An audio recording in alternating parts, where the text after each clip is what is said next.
had a solid role model growing up, someone of responsibility, integrity, and self-control.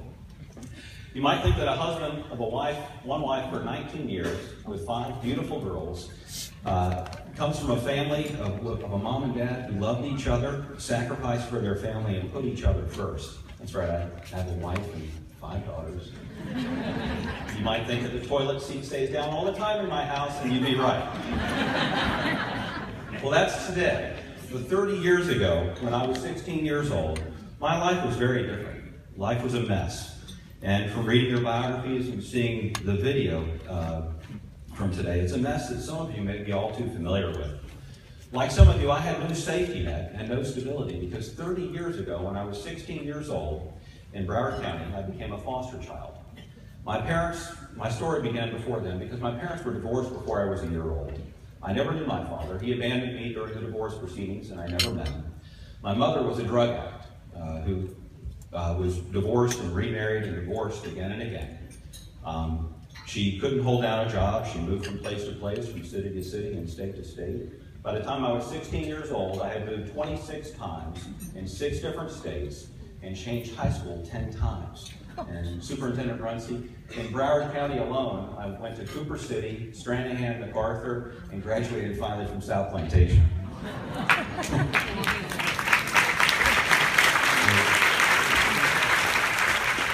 In 1985, though, after years of growing abuse from my mother and her repeated threats to kill me, I entered foster care here in Broward County. I was trying to survive day to day. With no stability and no safety net, I knew fear. And as you might imagine, I also knew what it was like to go without, to wake up with cockroaches on my bed, to wear the same clothes every other day, to eat only oatmeal for a week, for every meal, because that was all we had to eat, or to eat nothing and go hungry, because we had nothing to eat, and there was no food. So I knew fear, and I knew hunger. But fear and hunger can be a weakness. There's every excuse to choose to let them paralyze you, every excuse to do nothing with your life, to do drugs, to stay on the move, to not hold down a job, to not take responsibility. But make no mistake, you do have a choice. When you don't make excuses, fear and hunger can give you a focus and a drive. A focus to be self-controlled, to become a person of integrity and dignity, a drive to work harder, to achieve more, to become a model of good works, and to help others. The help of others, though, like Handy and its supporters, is at the core of making that choice to turn a weakness into a strength. Having someone to believe in you, someone to encourage you, someone to support you makes all the difference. And for me, when I was in a temporary shelter home, I met Marcia Levy and Elaine Krupnick, and later her husband, John Krupnick. And I began relationships with people who believed in me, who encouraged me, and who supported me for the first time. My HRS counselor, a man named John Douglas, became a friend, and he invited me over for Thanksgiving dinner. My foster parents, Peggy and Perry Branning, hosted that Thanksgiving dinner, and 2 weeks later, on December 13th, I moved in with them. And even now, today, 30 years later, they're mom and dad to me, and to my wife, and grandparents to our 5 girls. Later at Broward College, Dr. George W. Young encouraged me to excel in scholarship, and the scholarship that he set up in honor of his parents provided financially for me at my time there at Broward College.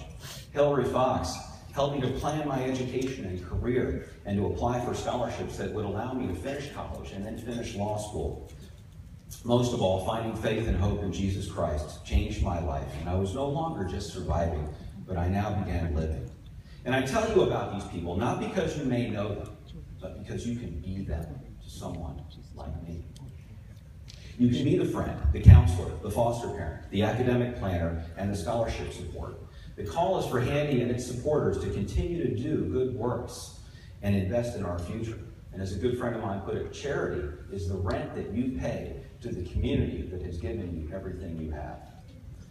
You have already begun to turn your weakness into a strength, graduates, and today we celebrate your achievement in education and encourage others to go and do likewise. Your degree is a great accomplishment. It cannot be taken from you. Your degree is a landmark, and it's easy to see it, though, as the end of your journey. But I want to encourage you to see it as the beginning. It's part of a foundation for your future, a foundation where you can build bigger and better things to come that Evan talked about, those bigger and better things. But as you move forward, don't forget that fear. forget that hunger, because it is an advantage. You see, the world is full of people who are talented but unsuccessful, intelligent but unrewarded, and wealthy but complacent. The fear and hunger are a strength. Their persistence, their never giving up, their determination. Let them push you, because it's not what happens to you in life that matters, but what you choose to do in response. And as my wife says, it's not what happens, but what happens next. You now have a choice to build bigger and better things to come. And as you look to build bigger and better things to come, many of you know what you don't want out of life. A life of drugs, a life of abuse, a life of poverty and neglect. You need to now replace those bad examples with good examples. You need a model to follow to build something better. Values, character, good planning and decision making. Seek out a role model and a mentor through friendship with someone who's where you would like to be one day. Seek it out by asking someone for help with a specific skill, like planning a budget or writing a resume. Seek it out by offering to help others with their needs. Seek it out by committing to be a role model to others, because you are now in a place of leadership. You're there because you've worked hard, but you're also there because people have cared for you, given you financial support, given you their time and themselves. Grow in your leadership and bless others as you've been blessed. Thank you.